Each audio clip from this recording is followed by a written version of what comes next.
Hi guys, my name is Ren and welcome to my channel, Simple Collector.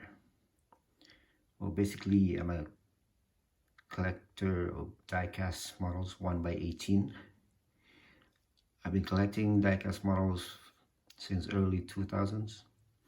I used to collect a lot, different models, different brands, but recently, like 2-3 years ago, I downsized my collection and mostly concentrated on Lamborghinis. I love Lamborghinis.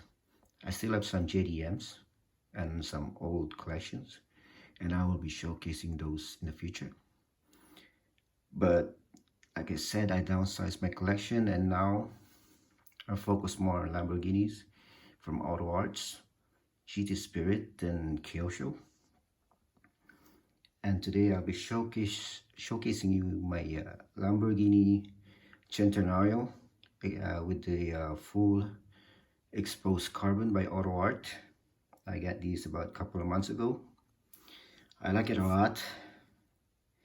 It's not like it's not like the high-end models with details, but for me, Autoart with opening features and details is the bang for the buck for me.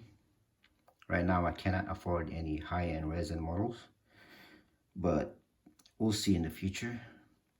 So here's my video. Hope you guys like it, and if you like it, please like and subscribe, and I'll be showcasing more videos in the future of my collection, my simple collection, and maybe do some unboxing and reviews for any future models by Autoarts, and who knows, maybe some high-end resin models. So here's my video guys, and I hope you enjoy it.